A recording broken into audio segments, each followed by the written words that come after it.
नमस्कार दोस्तों।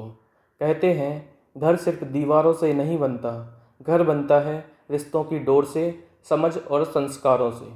और जब संस्कार किसी बेटी के रूप में घर में आते हैं तो वो हर रिश्ते को सहेज कर रखने की ताकत रखती है। आज हम लेकर आए हैं हिंदी साहित्य के अमर कथाकार मुंशी प्रेमचंद जी की एक ऐसी ही अनमोल कहानी, बड़े घर की बेटी।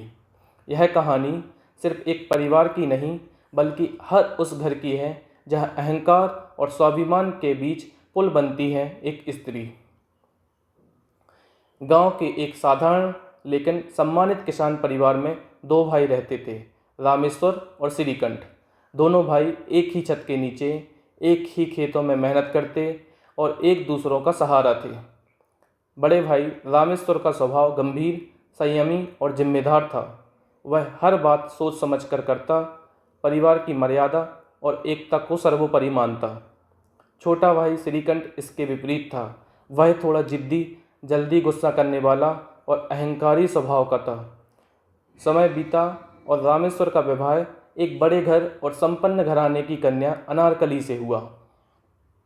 अनारकली का पालन पोषण एक संपन्न परिवार में हुआ था, लेकिन वह बेहद संस्कारी, सुसंस्कृत और विनम्र स्वभाव की थी।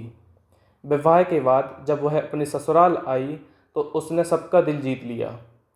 उसने अपने सास ससुर की सेवा की, पति के साथ हर जिम्मेदारी निभाई और छोटे देवर श्रीकंठ को भी सगे भाई जैसा प्यार दिया।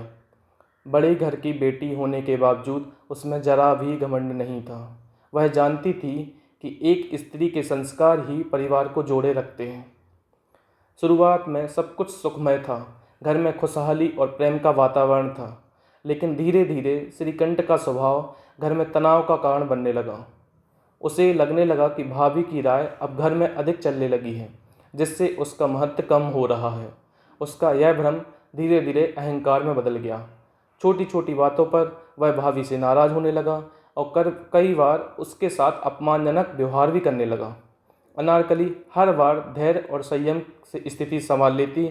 वह कभी उल्टा जवाब भी न देती, बल्कि अपने व्यवहार से परिवार में शांति बनाए रखने की कोशिश करती। एक दिन की बात कुछ ज़्यादा ही बढ़ गई। किसी मामूली बात पर श्रीकंठ और अनारकली के बीच तीखा झगड़ा हो गया। गुस्से में आकर श्रीकंठ ने भाभी को कठोर शब्द कहे और घर छोड़कर अलग रहने लगा। घर में सन्नाटा छा गया।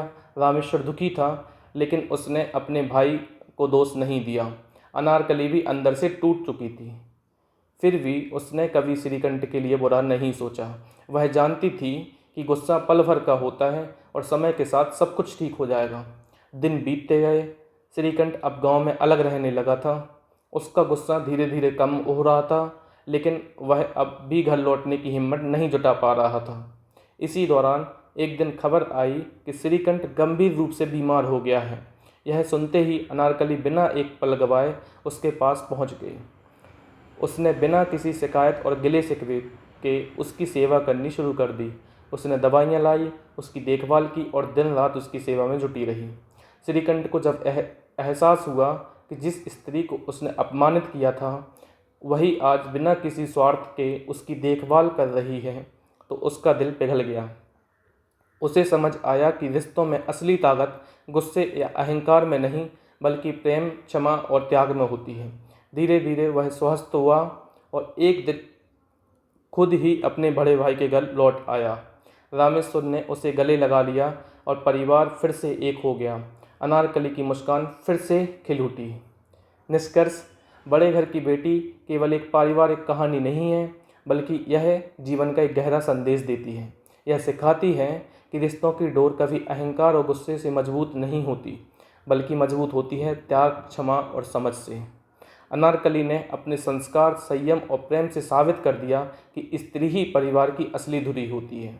वह चाहे तो बिखरे हुए रिश्तों को जोड़ सकती है और एक टूटा हुआ घर फिर से बसा सकती है। मुंशी प्रेमचंद जी ने इस रचना के माध्यम से यह भी बताया कि बड़प्पन किसी व्यक्ति के धन या पद में नहीं, बल्कि उसके हृदय की विशालता में छिपा होता है। अनारकली इसी विशालता का प्रतीक है, सच्ची बड़े घर की बेटी।